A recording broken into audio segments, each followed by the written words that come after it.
Alhamdulillah kita masih ditakdir oleh Allah bisa bersama-sama istiqomah untuk mengkaji kitab Yaqutun Nafis, yang mana kita sampai pada bab tentang sholat jamaah.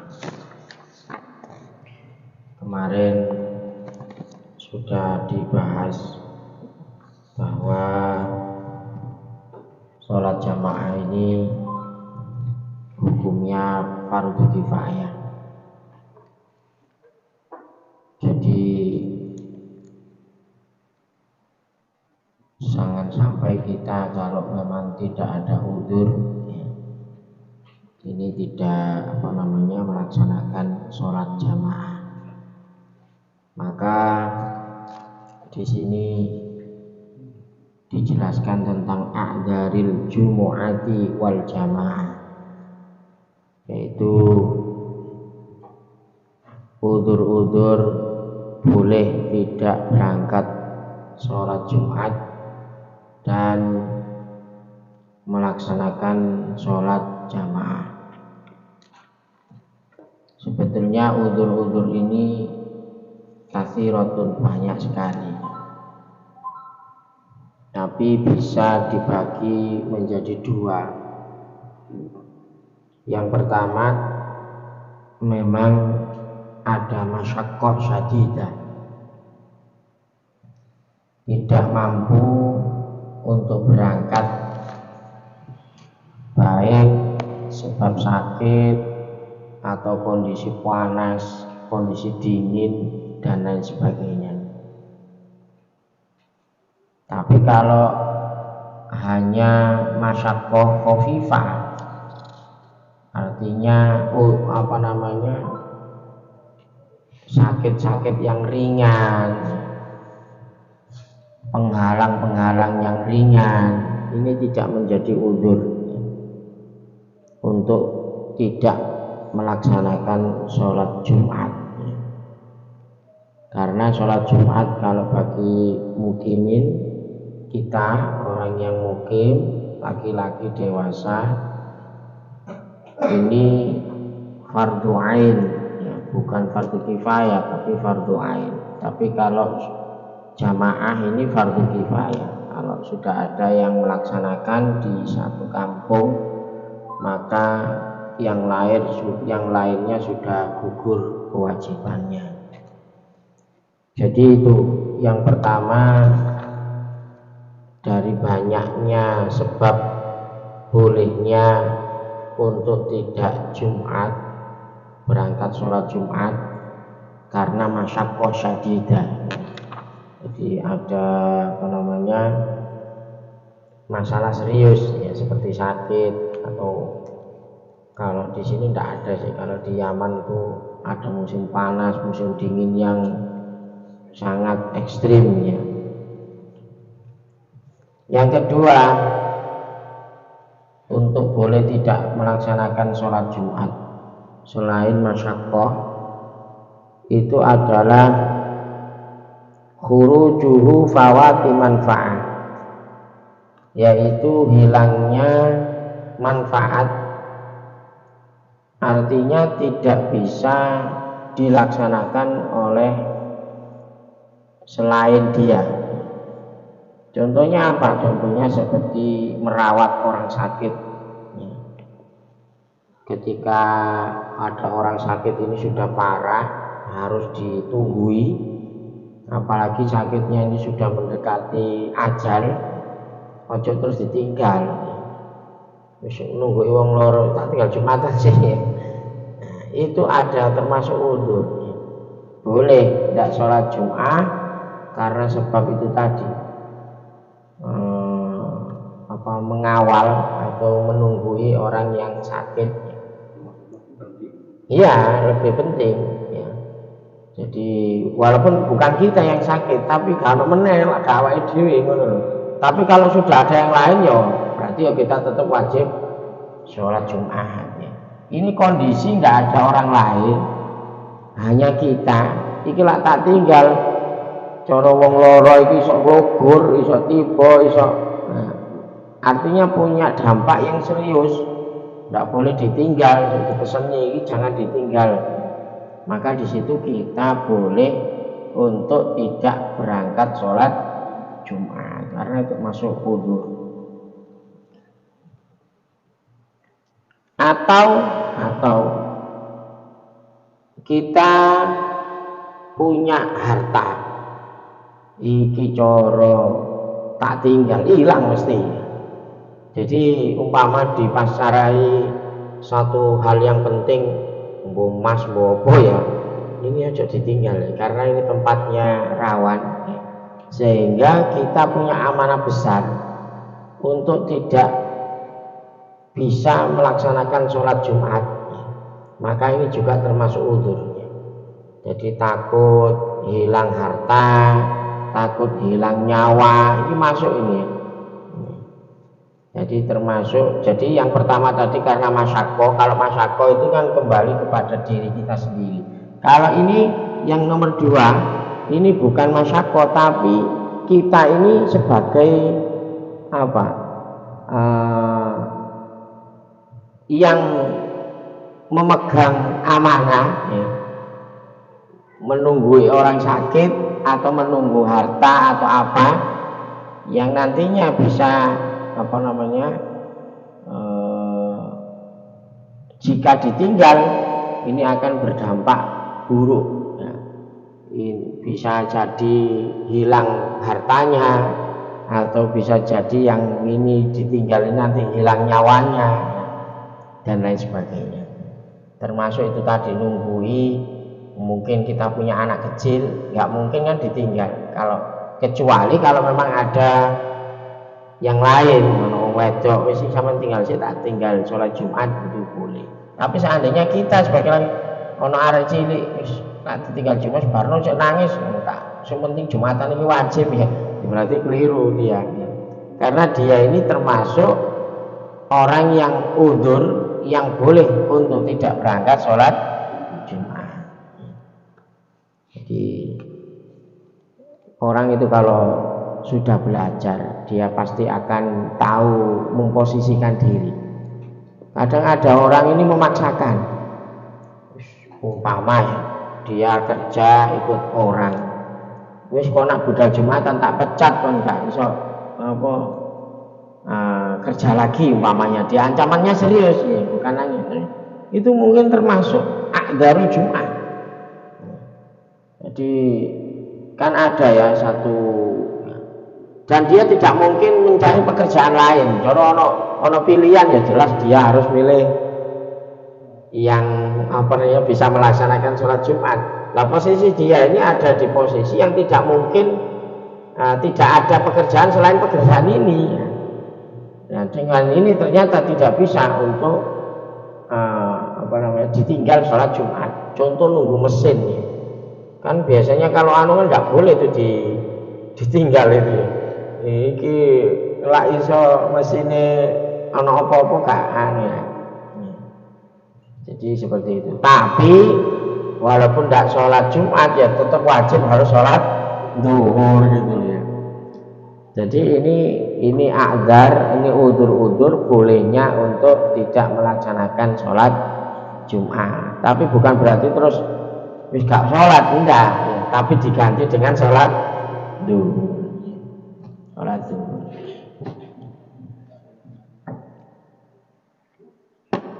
Makanya di sini ada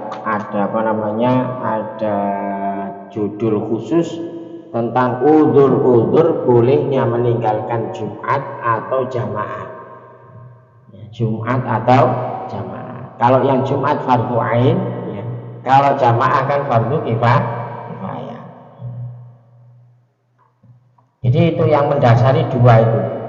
Nanti bisa dikias-kiaskan sendiri. Artinya makanya di sini disebutkan a'dzarul jum'al jamaah katsiratun, banyak. Mungkin di sini hanya disebutkan berapa ini? Tadi berapa ada? 8 kan ya. Sakit ya. Atau takut tadi? Khawatir hartanya hilang atau nyawanya hilang atau kehormatannya hilang ya. Terus syiddatul har karena saking panasnya, syiddatul bar saking dinginnya, watamrid atau menunggu orang yang sakit, apalagi yang sudah mendekati ya, wa qauluhu ya nasubihi, apalagi itu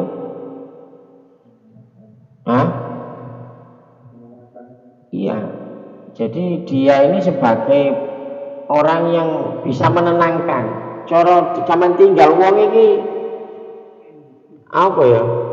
Ya akan bingung gitu loh. Iki apa lak sampean tinggal kok aku lak butuh kan jeding, aku lak butuh ini kan gitu. Jadi ada apa namanya?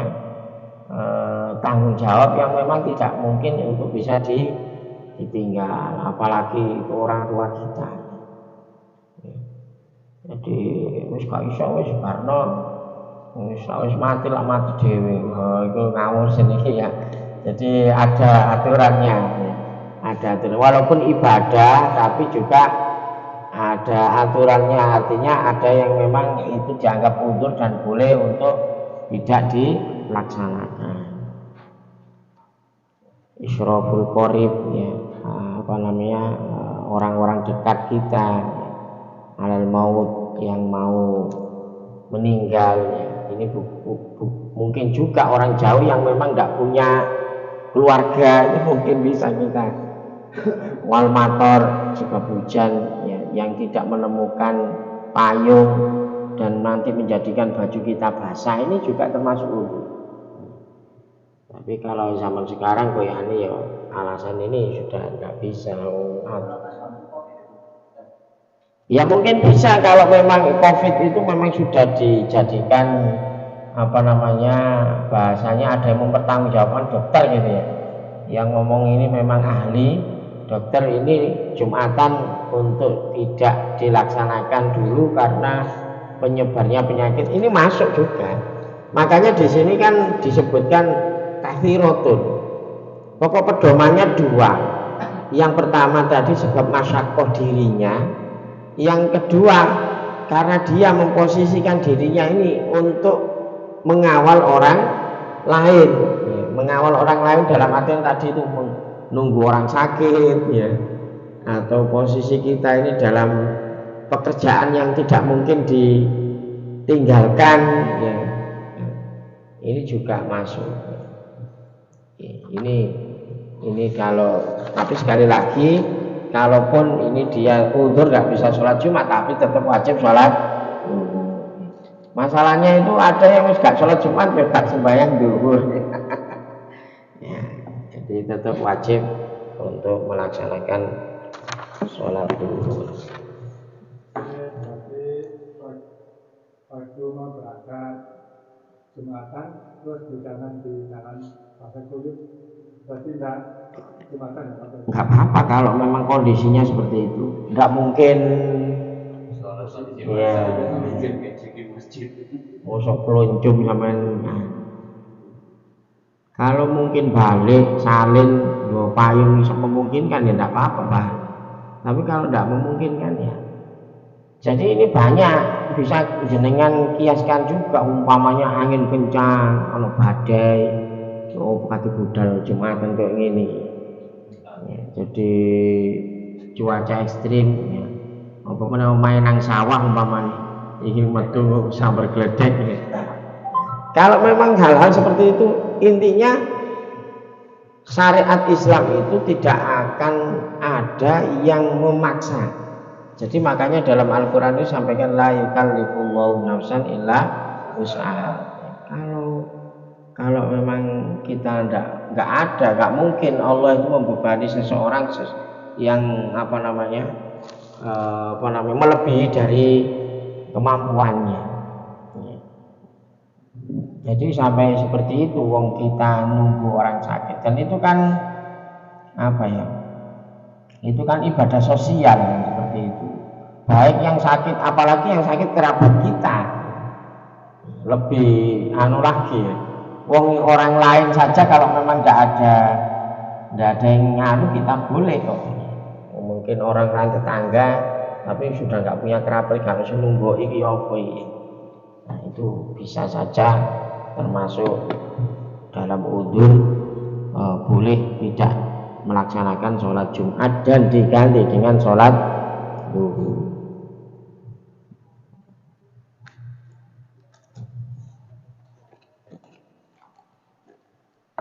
Karena sebagian orang ini memang ada yang memang ibadah itu memaksa ya, jadi memaksa sehingga dampaknya ini akhirnya ya banyak yang dirugikan ini. Alasan saya menunaikan kewajiban ya. Padahal ada hal-hal yang memang juga itu termasuk udzur ya. Seperti juga ya, ketika ada orang diancam ya, mau dibunuh umpama, kalau kamu Jumatan kan tak pateni kan. Ini juga termasuk ikrah, termasuk udzur juga. Bukan, kalau memang jenengan berani ya, jenengan berani punya keimanan yang kuat untuk memilih tetap Jumatan walaupun dibunuh, ya sebetulnya bergantung kepada keimanan kita.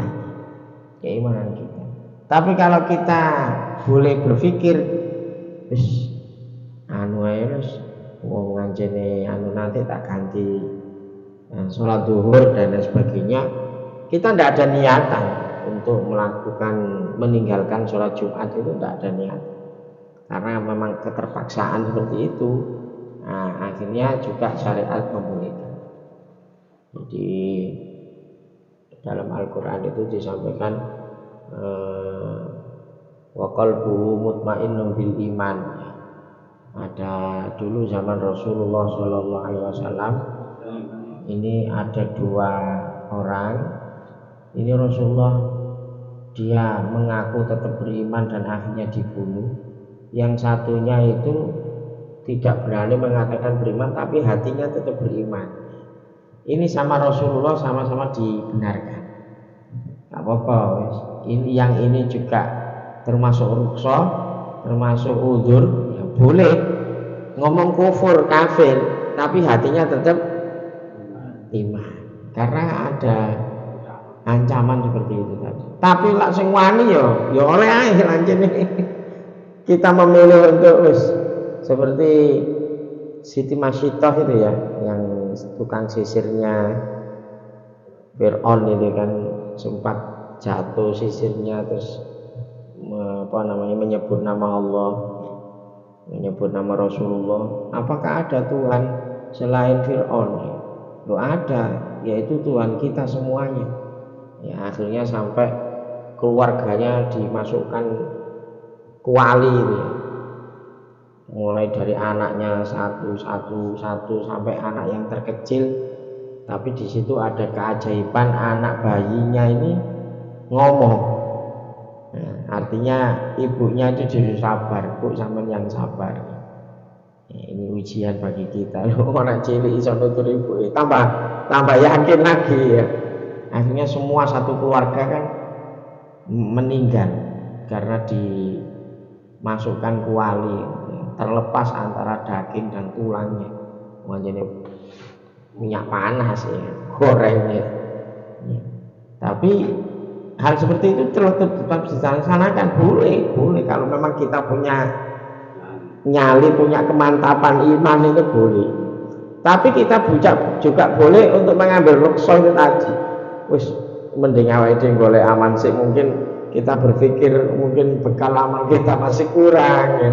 Untuk anak isik cilik-cilik kan gitu kan. Kita masih berpikir panjang lah ya.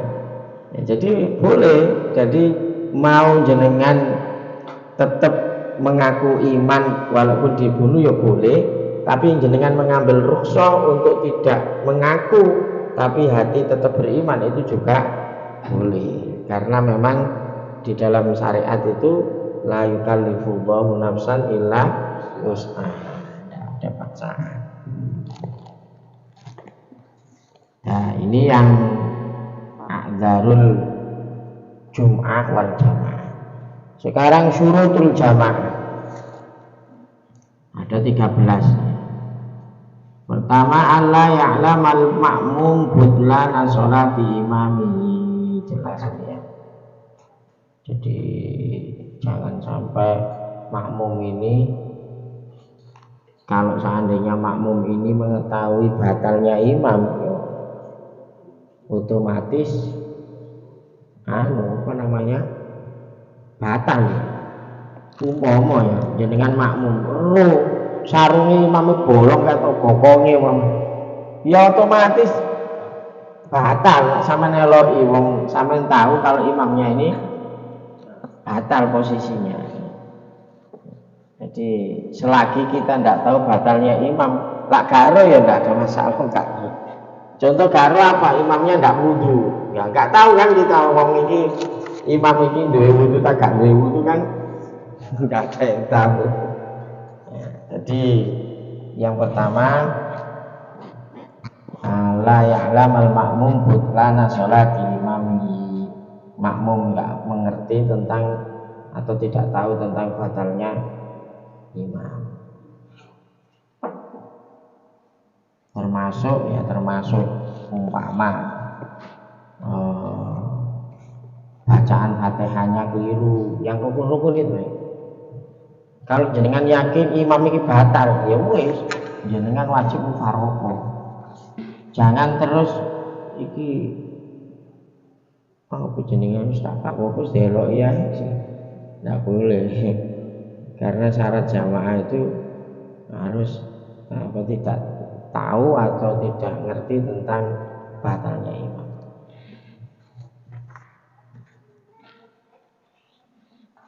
Wa alla ya'taqidahu, dan tidak mengikuti meyakininya. Jadi termasuk syarat-syarat jamaah, makmum tidak meyakini bahwa sholat imamnya batal. Jadi kalau sudah meyakini imam sholatnya batal, umpamanya tidak membaca basmalah, aku yakin lah iki gak oleh mamanya. Nah, ya sudah, tidak boleh kita ikuti. Jadi kalau yang pertama tadi kan tidak mengetahui batalnya sholatnya imam ya, ketika sholat terus imam batal. Tapi ini sudah meyakini, aku yakin sholatnya imam ini gak sah ya. Gurung sholat aja sudah meyakini, ya sudah ini gak sah. Iya enggak iya jenengan sih yakin enggak? Kalau masih yakin, kalau enggak sah ya enggak boleh. Kalau sudah berubah kok enggak, itu wis belajar mamane wis iya enggak apa-apa kalau seperti itu. Tapi kalau masih yakin sholatnya batal ya enggak boleh.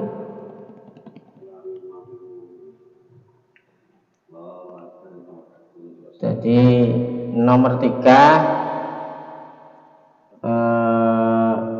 alla ya'taqida wujuba qada'iha alaihi. Makmum tidak meyakini bahwa harus mengqadha sholat bersama imam. Jadi memang ada ya orang itu sholat tapi wajib i'adah, wajib qadha. Jadi makmum tidak meyakini bahwa dia harus mengqadha sholatnya bersama imam. Contohnya gimana? Biasanya ada istilahnya sholat li hurmatil waktu ya. Ketika kita berpergian, entah itu kemana gitu, nggak ada sarung, nggak ada pakaian bersih, ono pakaian tapi najis, apa kita tidak sholat? Ya. Di situ kan ada namanya sholat li hurmatil waktu.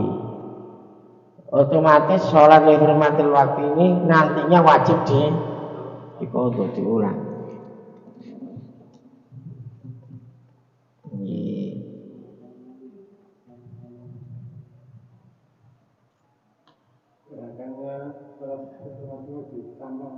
Ya sama, sholat sama. Cuman sholat li hurmatil waktu itu kan adalah sholat yang mana tidak memenuhi syarat rukunnya gitu. Contoh, karena gak mungkin tayamum, ya gak mungkin wudu, ya apa iki? Ya tetap sholat.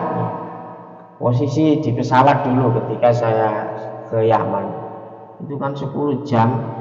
Iki gak mungkin wudhu, gak mungkin tayamum, ini meninggalkan beberapa sholat. Gimana ya? Ya sholat iso-iso sih. Ya. Nanti kalau sudah sampai di sana di qadha. Namanya sholat li hurmatil waqti. Kalau sholatnya memungkinkan rukuk sujud ya harus dilakukan.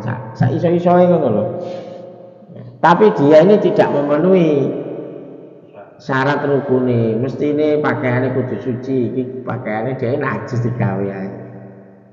Mestinya dia ini harus wudhu, tapi ini sholat gak ada wudhu kan gitu.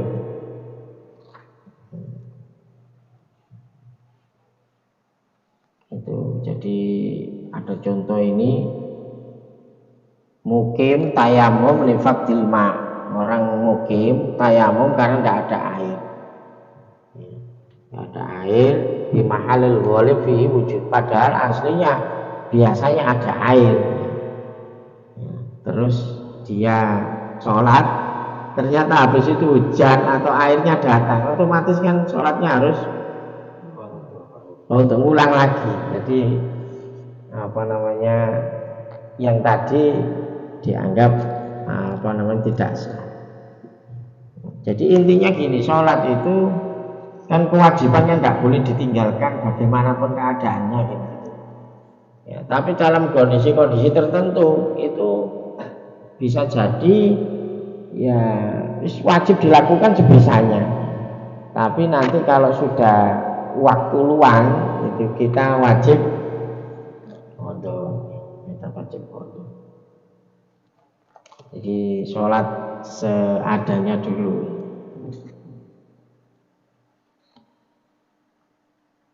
Wa alla yakunal imam makmuman, ya, mesti jangan sampai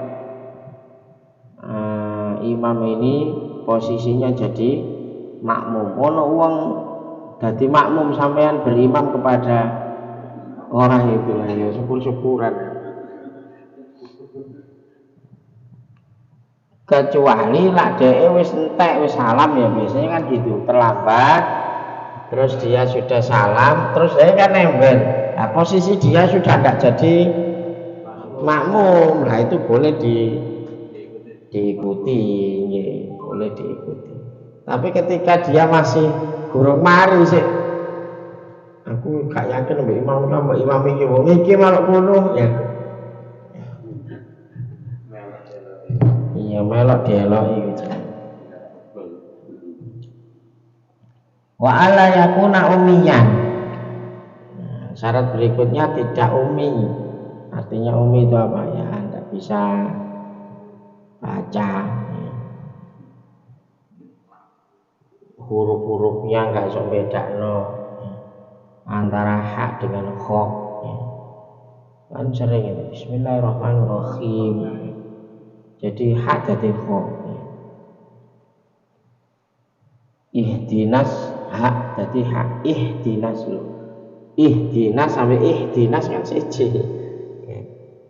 Ini jangan sampai bermakmum kepada orang yang ummi, yang bacaannya nggak benar, khususnya di surat Fatihah, karena Fatihah ini adalah bacaan yang rukun, bacaan wajib. Nah, selain itu nggak ada masalah, artinya nggak sampai membatalkan sholat. Tapi lah Fatihah sing masalah keliru ya, jadi masalah sholatnya. Makanya ketika kita mau imam, mesti ini Fatihah kita itu ditashihkan dulu agar kita melaksanakan sholat ini tidak sampai menjadi sholatnya orang yang ummi, yang la yuhsin harfan al-Fatihah bil ajzi an ikhrajihi min makhrajihi, artinya nggak tahu makhraj hurufnya. Ini gak iso maca Quran, iso iku maca Latin.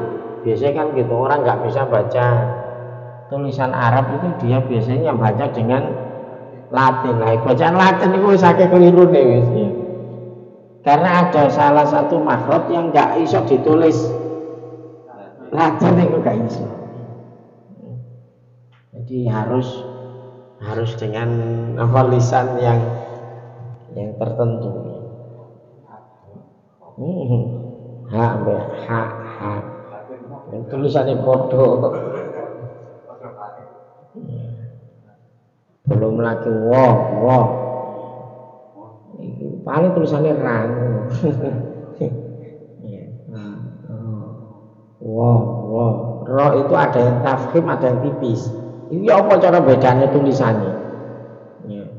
Seperti birri itu tipis. Ya. La bawa itu tebal. La fathah sadurunge ro itu fathah bacanya tebal. Kalau sebelum ro itu kasro bacanya tipis. Ya, jadi ini apa nulisnya Latin? Kan sulit ya. Pokoknya kalau ada orang nggak bisa baca Al-Quran, nggak rumah korijul huruf, kok ngaji, itu mesti gak ngira fase ya. Karena dia biasanya pedomannya di tulisan Latinnya. Saya sering menemukan orang baca Yasin itu moco Latin. Kalau imamnya pelak. Dehem yang gimana? Kalau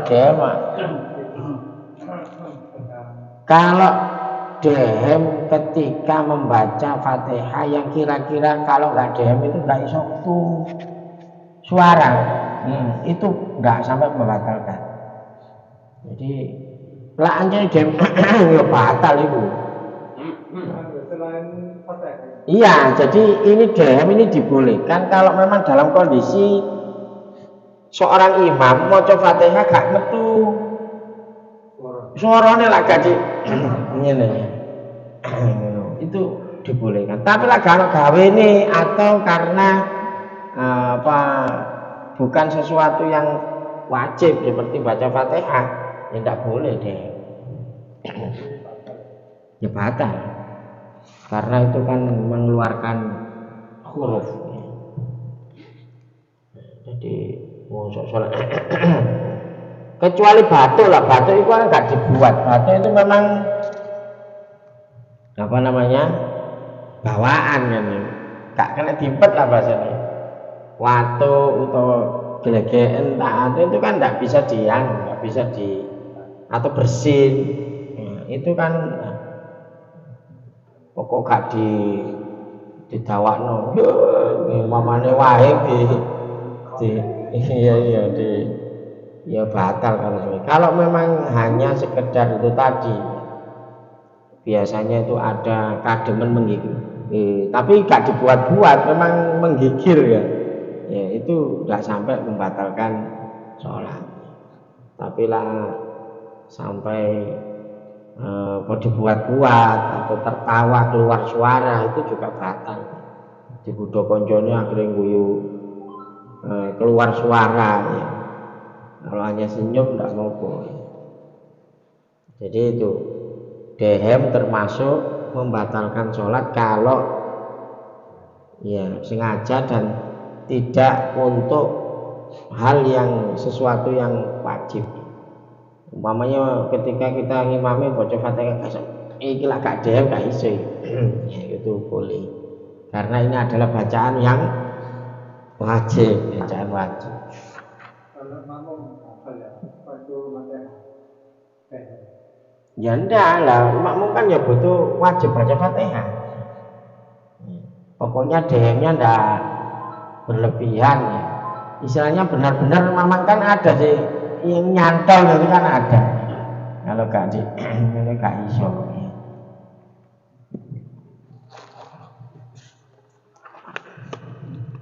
Jadi itu umi. Kecuali yang umi tadi, kecuali ono makmum loro padha gak iso maca.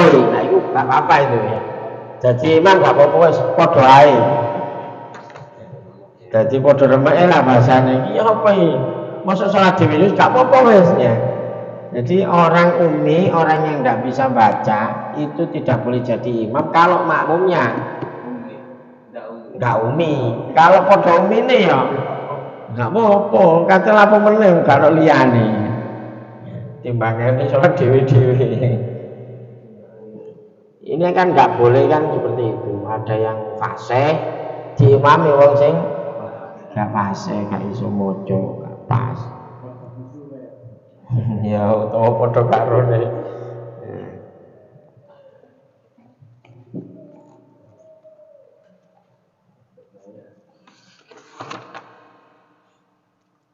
Wa ala tadiya dzakar wal khunsa bimra'atin au khunsa, ini juga gitu, gak boleh laki-laki bermakmum kepada perempuan atau bencong, gak jelas statusnya. Iki lanang ta wedok, gak boleh. Jadi bencong gak boleh jadi imam. Ini khunsa yang asli loh ya, dudu khunsa sing apa pinggir berantas iku ya. Lah iku ya lanang itu. Iku lanang. Memang ada orang yang berkelamin ganda ya khunsa. Wa ala yataqaddama ala imami fil makan fi ghairi syiddatil khauf. Dia tidak boleh berdiri di depan imam dalam tempat. Kalau sama makruh, kan pernah tahu ya ada orang itu sholat itu jejer, itu makruh. Mestinya kalau berdua itu mundur sedikit, ya, jaraknya mundur sedikit. Ya. Tapi kalau umpamanya ke depan lebih maju, nggak sah. Ya, jadi kalau sama sah tapi hukumnya apa? Makruh. Yang baik itu kalau memang bermakmum dua orang itu nggak usah ke belakang, tapi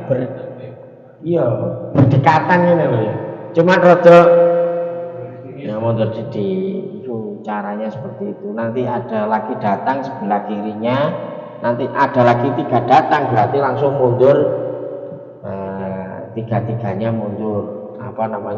Membentuk sof. Ya, membentuk sof.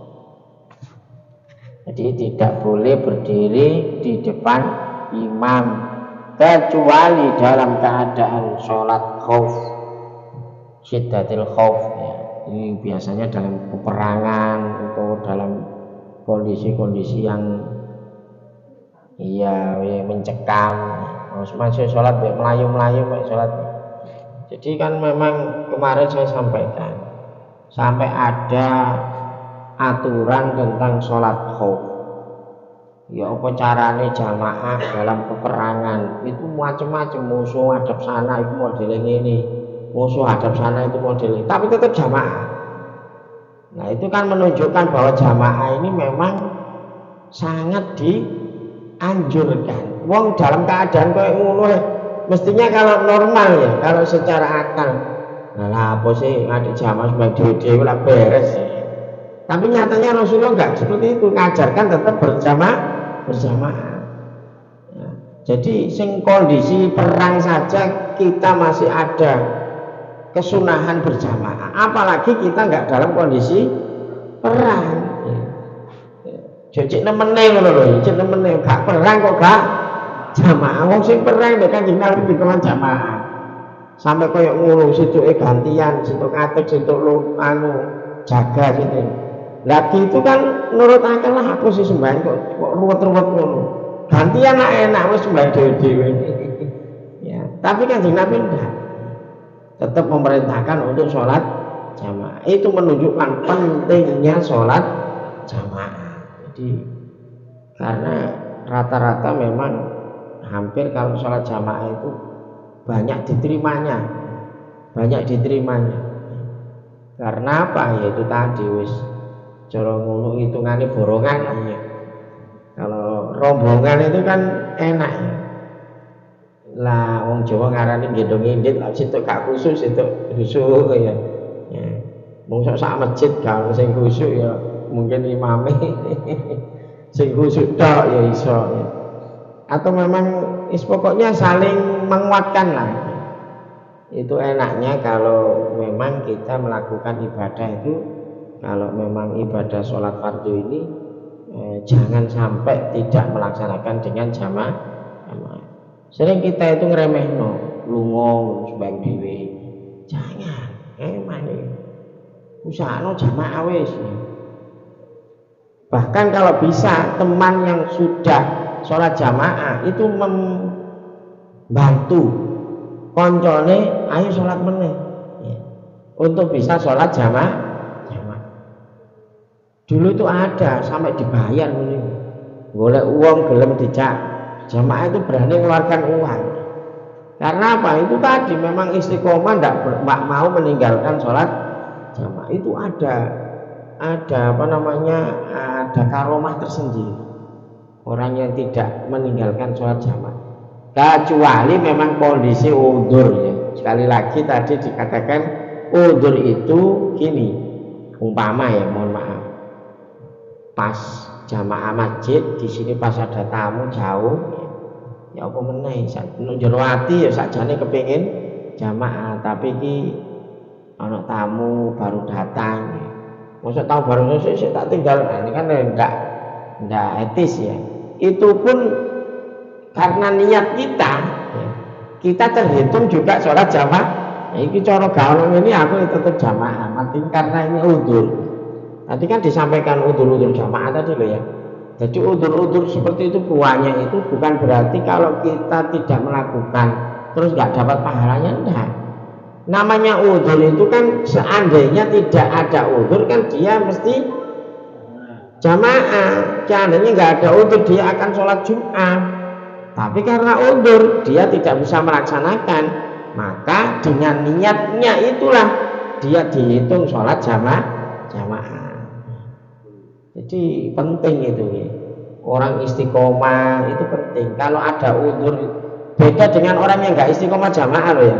Kalau orang nggak istiqomah jamaah sampai pura-pura niat itu sajane walau biasa pun kalau tamu masuk gak jamaah nggak ada alasan, memang nggak dihitung namanya. Jadi bedanya itu orang yang istiqomah dengan nggak istiqomah itu ketika ada udzur ya. Makanya ada satu puasa yang boleh dilakukan di waktu-waktu yang tidak boleh puasa. Contoh, nanti ini ada Syaban itu setelah 15 akhir itu tidak boleh melaksanakan puasa sunnah. Kecuali bagi orang yang biasa poso. Sama nggak tahu poso, mau poso, mari tanggal apa namanya akhir Syaban ya tidak boleh. Tidak diperkenankan ya. Kecuali sama niku wis sadurunge iku mungkin Daud sudah Senin Kemis sudah istiqomah nah, itu seperti itu tentang Abbas itu. Hal-hal yang mestinya dilarang itu menjadi boleh karena istiqomahnya. Jadi kecuali kalau sudah larangan mutlak seperti tasyrik hari raya itu wis mutlak, kalau itu tidak bisa itu diterobos walaupun ahli puasa tetap tidak diperkenankan. Tapi kan ada yang makruh gitu ya, melaksanakan puasa itu makruh. Sama dengan jenengan sholat tahiyatul masjid, wis istiqomah tahiyatul masjid dan ternyata tidak ada kesengajaan masuk pas waktu yang tidak dibolehkan sholat sunnah, tapi posisi kita sudah biasa kalau masuk masjid itu melaksanakan tahiyatul masjid boleh. Tapi kalau disengaja sik tak sholat untuk ngenteni gak oleh sholat sunnah untuk tak mlebu masjid lah ini sing gak diperkenankan ya. Ada kesengajaan untuk mencari hal-hal yang memang mestine waktune iki waktu tidak boleh, kan ada waktu-waktu yang tidak diperkenankan untuk melaksanakan sholat sunnah seperti itu.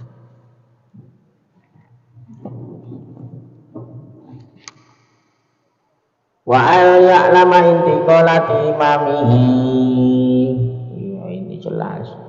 Jadi harus tahu gerakan imam atau makmum di belakangnya. Umpamanya masjid itu jamaah itu sampai nyambung mrene ya. Iya, bisa saja kita sholat di sini pokoknya ngarepe. Nyambung gitu loh. Tak pedot umpamanya gak lo gerakan imami. Enggak boleh. Aku krungu teko speaker umpamanya enggak iso. Aku tak jamaah nang kene sampai karena apa sudah terpisah. Jadi syaratnya ayya'lama intiqalati imami, harus tahu apa namanya gerakan atau perpindahan gerakan imam, rukuk, sujud dan seterusnya.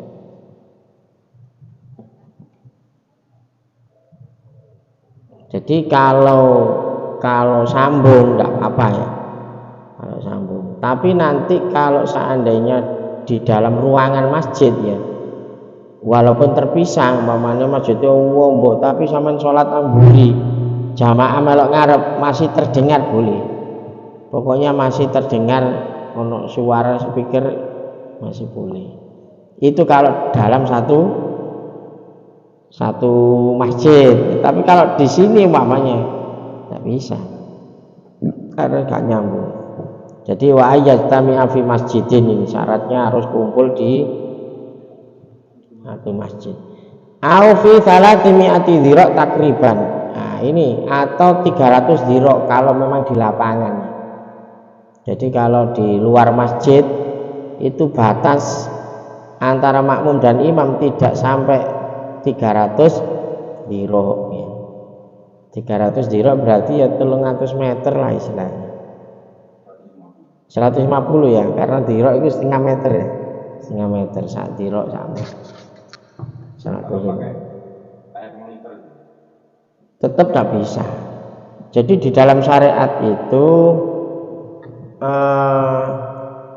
CCTV ya, atau monitor ya, ini memang berkembang ya, fikih itu ya. Ini contoh kasus tentang nikah dari jarak jauh tapi online.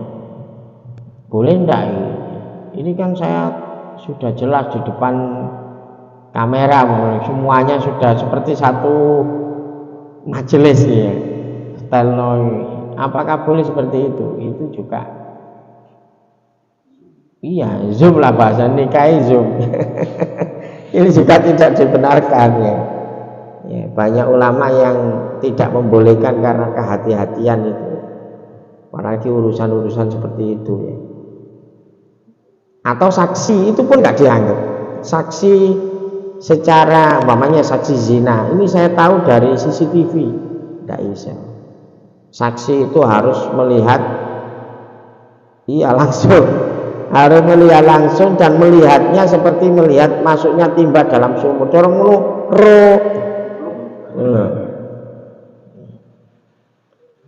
Iku memang saksi zina itu sulit, kecuali orangnya itu melakukan zinanya di tengah jalan.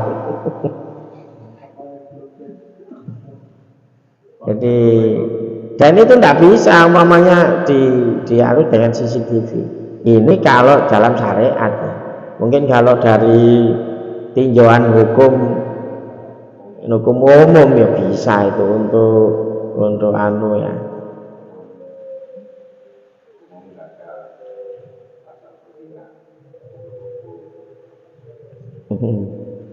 Jadi gini ya, memang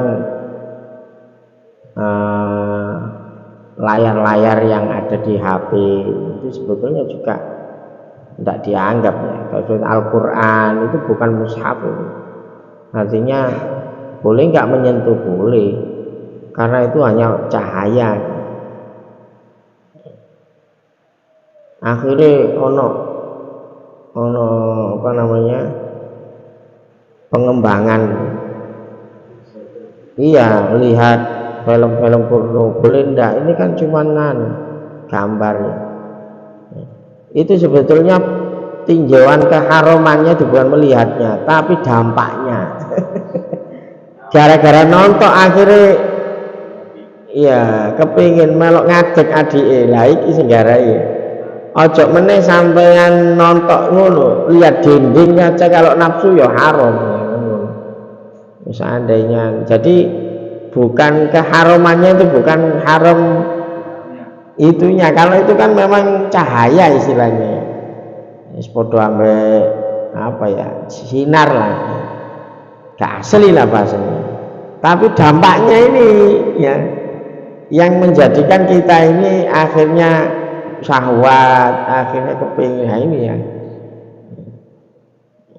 Kecuali lah sampai nonton itu gak normal, berarti lah gak nafsu. Makanya kadang saya ini kan juga seneng voli itu. Kadang kan nggak boleh melihat aurat perempuan voli kan. Tapi tak pikir-pikir pokok gak ono dampak. Kan ini iku khilai lah kepinginan. Kadang kan kita kan repot seneng olahraga apa, tapi kan di situ banyak yang buka-buka aurat. Kecuali jenengan langsung lihat di apa namanya, iya di lapangan ya jelas haram lah itu karena sudah langsung. Tapi kalau melalui itu masih bisa dipilah. Iku wong fikih sing gak melok tasawuf itu mau dadi wong fasik. Itu contohnya seperti itu. Jadi hukum ini dimanipulasi. Gak ini gak haram, itu cuman seperti itu tindakan.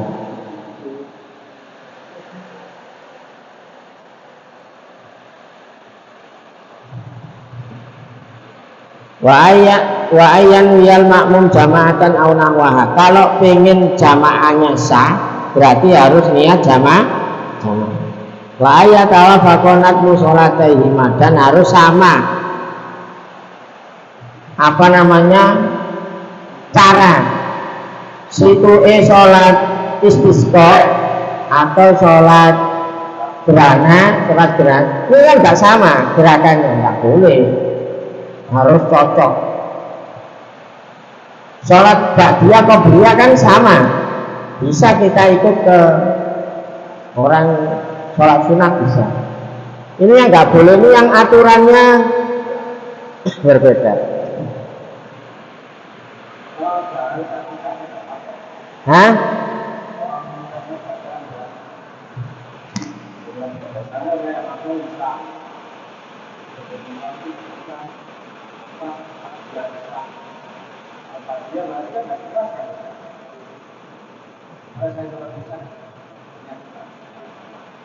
Oh, gak apa-apa, gak apa-apa.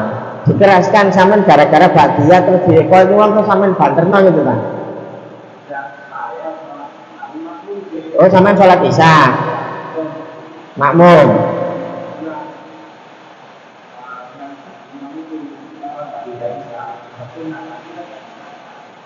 Iya. Ya boleh, masih dikeraskan ya boleh, disirikan juga boleh. Ini nggak bolehnya ini beda cara nih. Terus ini penting ini.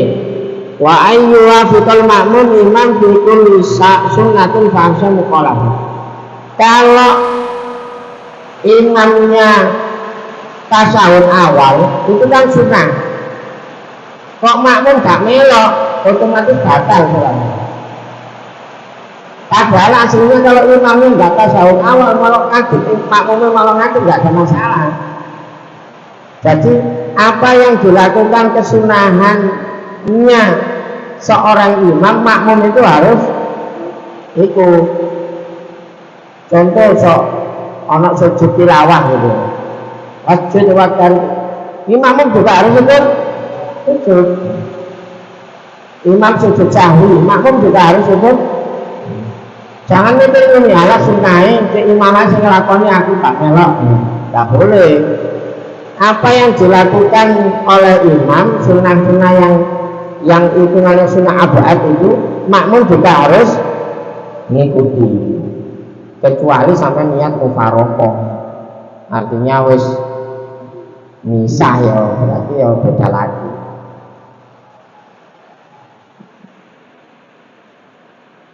Wa ayu tabi'u, dan harus mengikutinya. Wallahu a'lam bishawab.